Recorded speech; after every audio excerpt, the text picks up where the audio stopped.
Assalamualaikum warahmatullahi wabarakatuh. Miring. Apa? Miring potong. Nah. Loh. Oh, Assalamualaikum warahmatullahi wabarakatuh. Waalaikumsalam warahmatullahi wabarakatuh. Kak, Perkenalkan nama saya Bagas Wahyu Samudja. ya Akan menjadi konselor pada sore hari ini yang akan menuntun sesi konseling pada sore hari ini, Mas ya. Sebelum kita mulai, boleh perkenalkan diri Masnya ini dengan siapa? Biar saya lebih akrab. Ya. cek biji ya. Lah, suaramu mlebu ya? Ora apa? Mos. Gak apa wes, emang dicek. Ora. Oh iya, masuk ya. Perkenalkan nama saya Doni Febrianto, Kak. Dari FIP semester 1. Dari dari Universitas Negeri Malang.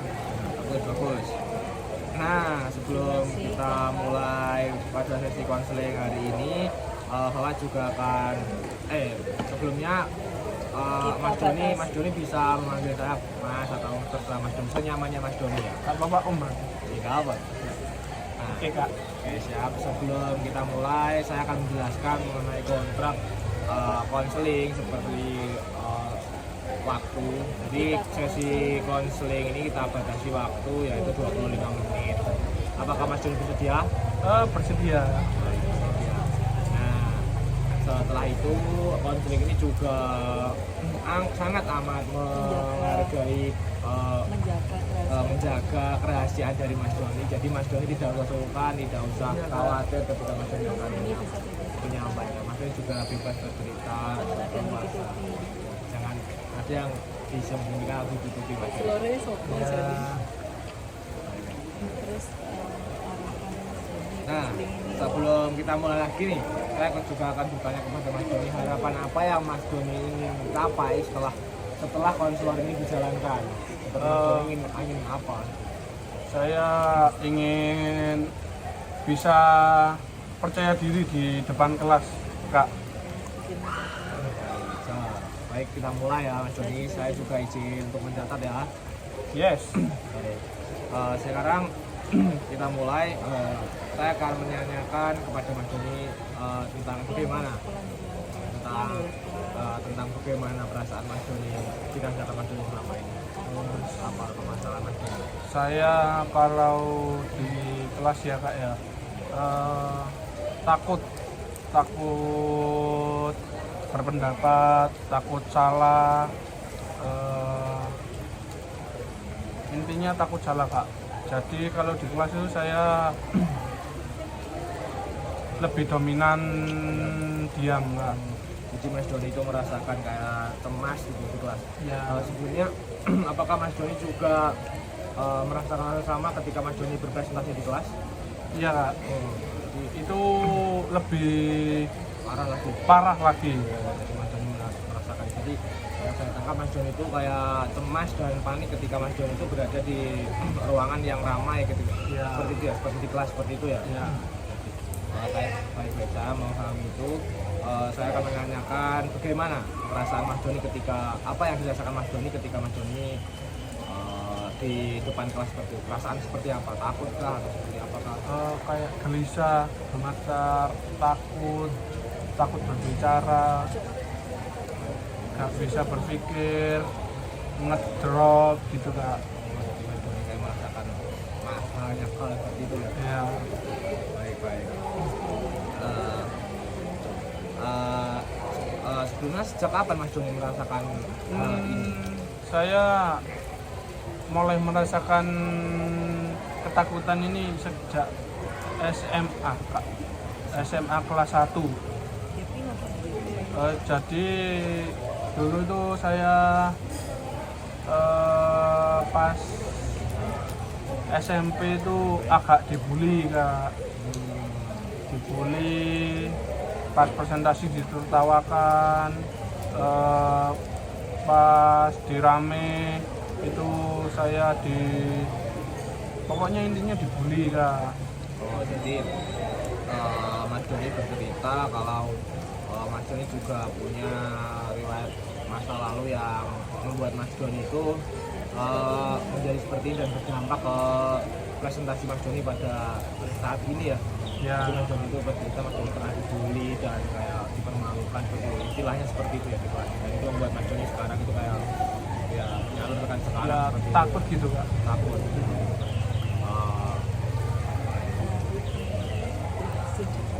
Nah, apakah ada menurut Mas Doni nih, apakah ada faktor lain yang menyebabkan Mas Doni seperti ini? Sejauh ini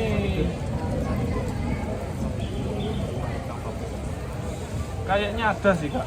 Ada. Yang mempengaruhi kan ya. Kayaknya sih saya kan kalau malam gadang ya Kak. Jadi susah tidur, nongkrong gitu. Jadi kalau di rumah itu agak susah tidur gitu kan. Oh, jadi Mas Doni itu juga mempunyai faktor lain kayak susah tidur dan itu juga berdampak ya Mas ya? Iya, berdampak banget kalau pas kuliah. Menurut Mas Doni sendiri nih, saya mau menanyakan dulu kepada Mas Doni, kegiatan apa yang Mas Doni lakukan ketika Mas Doni di luar jam perkuliahan, ketika Mas Doni di rumah, katanya Kalau malam ya Kak ya? iya berarti? malam. Kadang tuh Mas Doni itu melakukan hal apa saja. Mabar sama temen juga. Mabar sama temen, nongkrong, ngopi gitu kan. Jadi Mas Doni lebih sering seperti itu ya? Iya. Ngopi, nongkrong, dan main game seperti itu ya? Main game juga. Dampak apa ya Mas Doni rasakan ketika Mas Doni seperti itu yang dirasakan di kelas? Kalau di kelas saya dampaknya kalau begadang itu agak kurang fokus, ngantuk gitu kan. Kalau di kelas sering ngelamun, ketiduran juga gitu. Dan jadi nggak fresh gitu badan saya. Saya juga kalau isu itu kalau pagi itu kurang fresh gitu Kak intinya. Jadi kegiatan Mas Doni yang di rumah tadi seperti mabar dan begadang itu juga menyebabkan Mas Doni itu kayak kurang fresh. Iya. Itu juga sangat berpengaruh karena ketika Mas Doni tidur cukup itu juga akan berpengaruh ke Iya. presentasi kepada itu juga lebih meningkat. Nah, seperti ini Mas Doni. Sebentar. Seperti ini. Mas Doni tadi bercerita Mas Doni itu dibully. Iya. Nah, pada saat itu apakah ada guru atau ya guru atau wali kelas Mas Doni yang tahu akan hal itu? Kebetulan itu nggak ada yang tahu Kak. Itu tidak ada. Iya.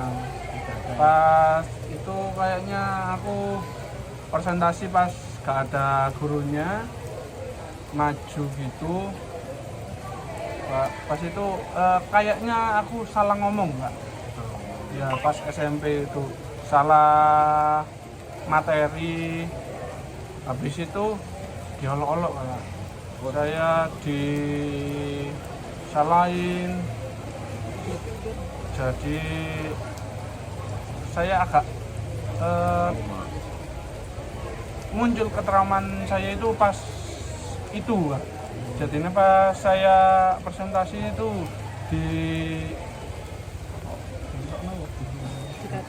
dikata-katain gitu Kak. Jadi Mas Doni itu dikata-katain dan membuat Mas Doni trauma. Iya, Dan trauma. kebetulan pas waktu itu tidak ada satupun guru atau wali kelas yang mengetahui. Jadi Mas Doni kayak tidak tahu mau berbuat kepada Iya. siapa. Mengadu juga nggak tahu Kak. Sebelumnya apakah Mas Doni mencoba untuk mengadu ke orang tua atau siapa atau orang terdekat, pernah membicarakan hal ini? Tidak. Kak, sejauh ini kayaknya masih belum Kak. Masih belum. Mungkin karena Mas Doni belum pernah mencoba untuk mengadukan itu karena Mas Doni juga takut paling ya. Iya takut. Nanti juga tidak akan selesai seperti itu ya. Pasti akan terus berdampak karena Mas Doni juga tidak bisa mengatasi dan menyelesaikan masalah Mas Doni di waktu di masa lalu itu. Nah, sebelumnya nih Mas Doni, ketika Mas Doni apa pandangan Mas Doni kepada presentasi kepada kelas itu seperti apa? Pandangan Mas Doni seperti apa? Pandangan saya kayak takut disalahin dosen, takut disalahin teman-teman, takut berbicara juga Kak, takut salah pas presentasi gitu. Jadi Mas Doni itu jadi Mas Doni wajar sekali karena meningkatkan kepercayaan diri di depan kelas juga sulit, bahkan yang sudah profesional pun kadang juga masih ada blundernya seperti itu gitu. Iya. Jadi itu diwajari saja karena ya seiring berjalannya waktu pasti bisa akan lebih meningkat lah kepercayaan diri Mas Doni. Nah, Mas Doni, bentar. Iya Kak, gak apa-apa. Nah,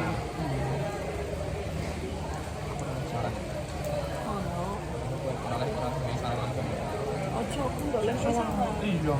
Kan aku kok aku kan menemukan. Nah, Mas Doni, seperti Mas Doni, bagaimana pandangan Mas Doni ketika Mas Doni itu bisa lancar lah, pikiran positif Mas Doni ketika Mas Doni itu bisa lancar pada saat Mas Doni itu berpresentasi di kelas. Seperti apa? Kayak Mas Doni itu kayak ya itu berpengaruh ke Mas Doni. Gini. Kamu kan goblok. Nah, Baik Mas Doni. Si kurung set karena jeda cuk. Seret. Wes. Baik Mas Doni. Jadi Mas Doni tadi kan ketika Mas Doni takut dan cemas ya ketika berpresentasi di depan kelas ya. Iya. Sebelumnya nih apakah Mas Doni pernah berdiskusi kepada teman-teman Mas Doni ketika anggota kelompok Mas Doni saat Mas Doni presentasi membantu biar agar anggota kelompok itu bisa membimbing atau menuntut Mas Doni agar Mas Doni lebih percaya diri seperti itu. Apakah pernah Mas Doni? Seperti ceritaku yang tadi ya Kak ya. Saya itu takut berbicara sama teman-teman, sama kelompok saya. Takut disalahkan gitu Kak. Jadi Mas Doni itu belum pernah mencoba karena Mas Doni juga takut ya Iya. bicara. Jadi Mas Doni takut mau membicarakan ini dengan anggota kelompok. Mas Doni belum pernah mencoba itu. Nah Mas Doni, Mas Doni, Ya. saya ada sebuah video. Nah ini bisa untuk meningkatkan kepercayaan Mas Doni. Ini adalah video cara untuk membangun kepercayaan diri seperti itu. Mas Doni bisa melihat video ini dan diharapkan Mas Doni bisa meniru atau mencontoh atau menerapkan yang ada di video ini. Iya Kak. Mas Doni. Bersedia. Mungkin pas ada temen lo yang punya rentetan prestasi ya. jauh lebih banyak daripada lo jadi ngerasa minder dan jadi rendah diri, dan mungkin lo juga ngerasa ketinggalan nih sama temen lo yang kelihatannya punya sesuatu yang advance banget, dan lo ngerasa bahwa kemampuan lo itu bukan apa-apa gitu dibandingkan dia. Nah, gue termasuk orang yang pernah ngerasa kayak gitu. Gue punya beberapa temen juga yang umurnya tuh sama kayak gue, tapi prestasi mereka tuh kayak banyak banget, dan gue sempat mikir ya udah mah apa tuh gitu dibandingkan dia gitu kan. Nah, pas gue mikir kayak gitu, perasaan gue langsung jadi sedih, ngedrop. Bahkan ada salah satu waktu nih dimana gue ngerasa kalau gue nggak guna buat hidup, dan ya emang bisa sampai segitunya gitu. Dan menariknya nih, setelah gue belajar psikologi, gue baru belajar tentang perasaan-perasaan yang gue rasain itu, dan ini berhubungan dengan sebuah konsep nih yang bernama self esteem, atau kalau bahasa Indonesianya harga diri. Tapi di video ini gue bakal lebih banyak nih menggunakan term self esteem ya. Jadi di waktu kuliah itu gue pernah ngisi salah satu kuesioner yang ngomongin soal self esteem, dan ternyata bener banget nih, hasil yang gue peroleh itu adalah self esteem gue ternyata rendah. Dan kalau lo juga pernah merasakan apa yang gue rasain, yang tadi gue ceritain ya, ada kemungkinan nih bahwa lo juga punya self esteem yang rendah. Tapi mungkin ada beberapa nih dari lo yang belum ngerti tentang self esteem. Tapi gak apa-apa, di video kali ini gue bakal membahas tuntas Iya, gak apa-apa. So, nonton Iya baru lah. Meskipun ada penting intinya Cap. bicara. Gak ono kok.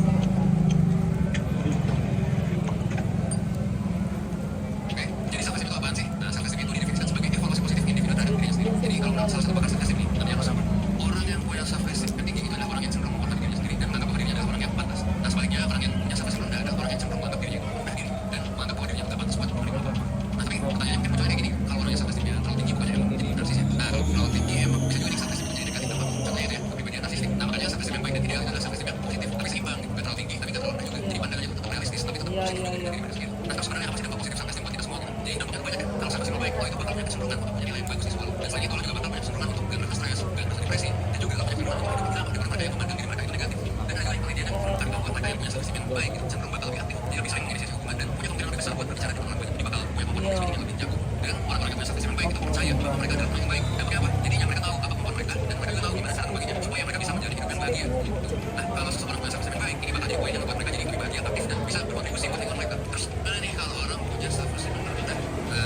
Ada juga dampaknya. Jadi kalau orang punya self esteem rendah itu biasanya punya perasaan negatif di diri mereka kan. Jadinya mereka percaya bahwa mereka tuh gak layak buat sayang, gak layak buat menerima cinta, dan mereka juga percaya bahwa mereka tuh gak layak buat bahagia. Jadi mereka percaya bahwa mereka gak layak jadi sukses.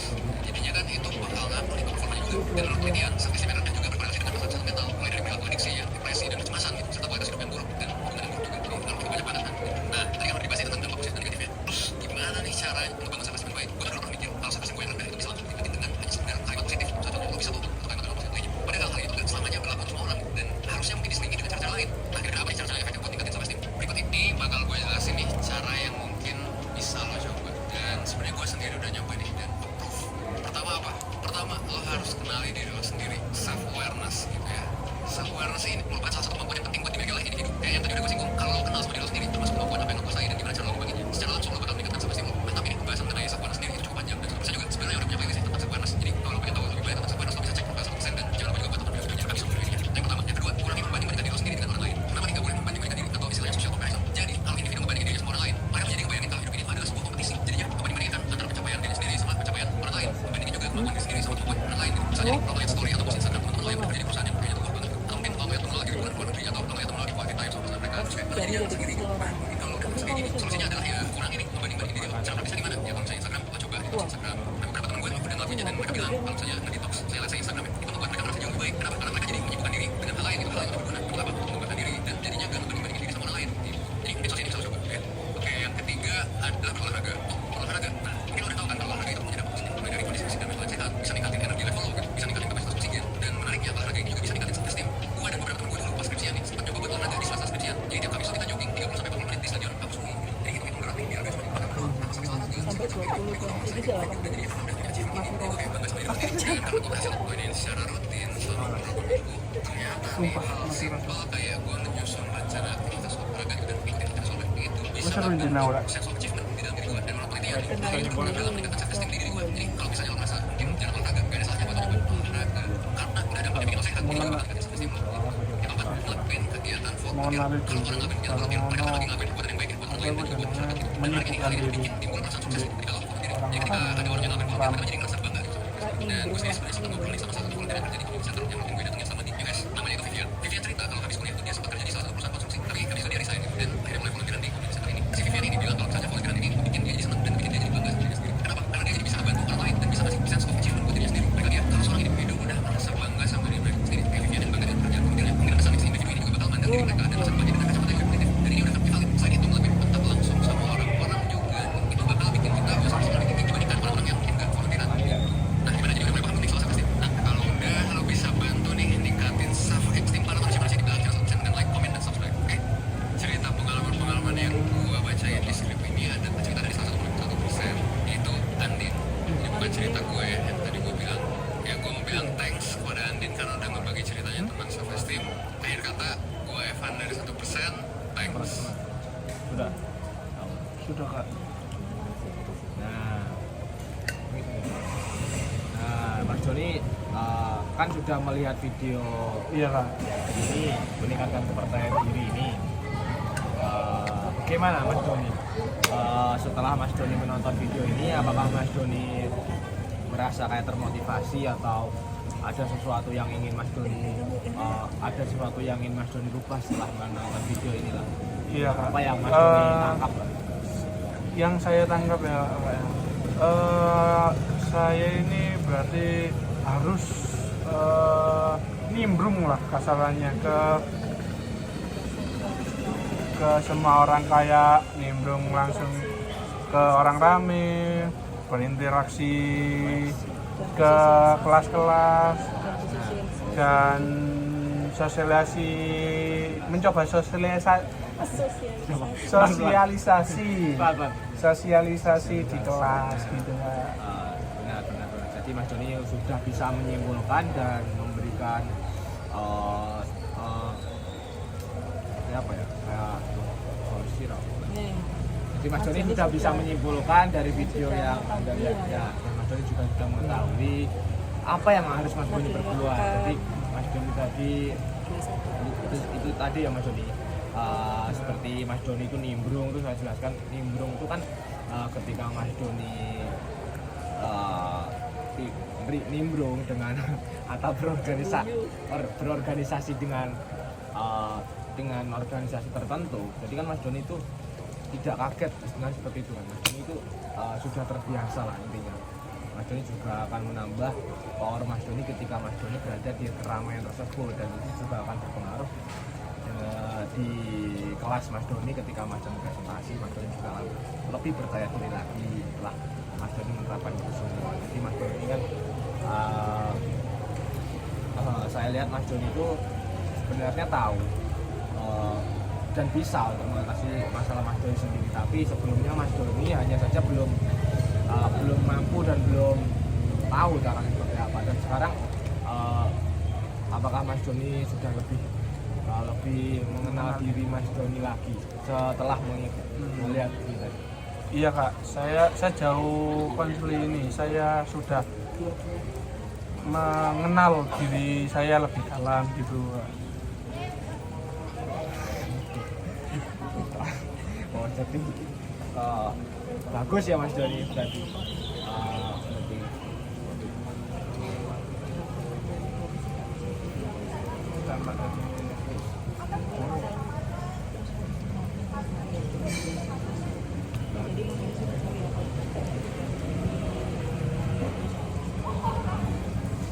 Sebelumnya saya akan kembali lagi nih tadi ya. Mungkin Mas Doni itu tahu sebenarnya sudah menyadari dampak dari ketidakpercayaan diri ini. Itu menimbulkan apa? Dampaknya itu dari mungkin akademi Mas Doni atau eksternal atau internal Mas Doni seperti apa? Iya kayak dampaknya.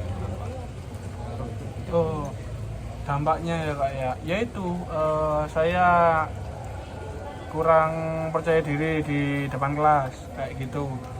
Habis itu gak bisa ngomong di orang banyak gitu.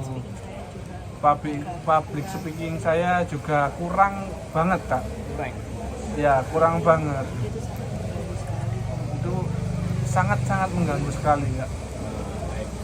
Jadi Mas Doni juga menyadari ya dan juga tahu dampaknya, dan itu juga dampak-dampak itu semua juga dampak-dampak yang menyebabkan Mas Doni itu merugikan Mas Doni sendiri ya. Mas Doni juga sudah tahu, dan sekarang setelah melihat video ini tadi Mas Doni juga sudah bisa menyimpulkan Mas Doni itu sudah bisa mengatasi lah dan ingin mencoba. Dan setelah melihat video ini tadi juga Mas Doni juga apa harapan Mas Doni, dan Mas Doni akan menerapkan seperti apa ke depannya? Ya harapan saya sih bisa lah tampil di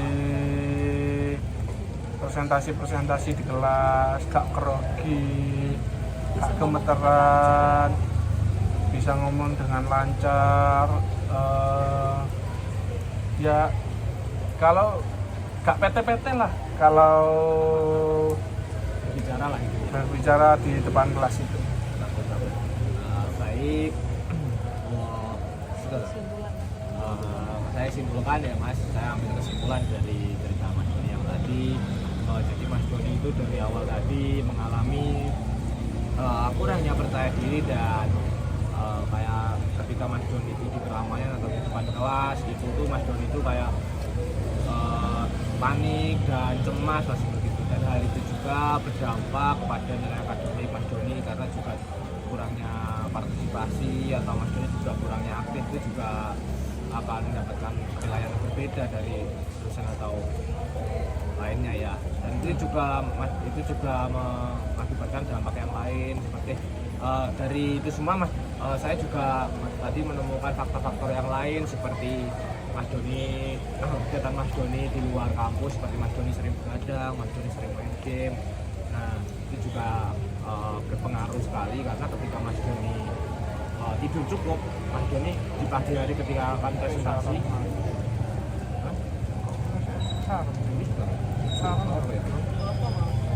ketika Mas Doni tidur cukup dan Mas Doni itu presentasi di depan kelas, Mas Doni juga akan lebih meningkatkan kepercayaan diri Mas Doni seperti itu. Mas Doni setelah melihat ini tadi, Mas Doni juga sudah bersedia dan sudah akan mencoba cara-cara yang mungkin Mas Doni belum lakukan lah sebelumnya, kayak bersosialisasi, seperti lebih interaksi dengan orang-orang lain, seperti kayak Mas Doni tadi kayak guru lah itu Iya. ya, seperti itu. Nah karena waktunya sudah selesai dan Mas Doni juga sudah menemukan akar dari masalah Mas Doni sendiri, jadi kita cukupkanlah sesi konseling individu pada sore hari ini, dan berharapnya Mas Doni juga bisa melakukan dan bisa menerapkan apa yang Mas Doni bilang tadi dengan lancar, dan kita lanjut untuk feedback kedepannya di pertemuan selanjutnya ya, di sesi konseling berikutnya saya akan memantau Mas Doni, perkembangan Mas Doni lah itu ya, perkembangan setelah mengikuti sesi konseling ini seperti apa perkembangan Mas Doni, saya akan pantau lebih lanjut lagi ya Mas Doni. Baik, terima kasih Mas Doni sudah menyempatkan dan hadir pada sesi konseling ini. Saya juga kalau ada salah atau salah ucapan saya minta maaf. Assalamualaikum warahmatullahi wabarakatuh. Ini kok dari sini? Oh, enggak, gitu.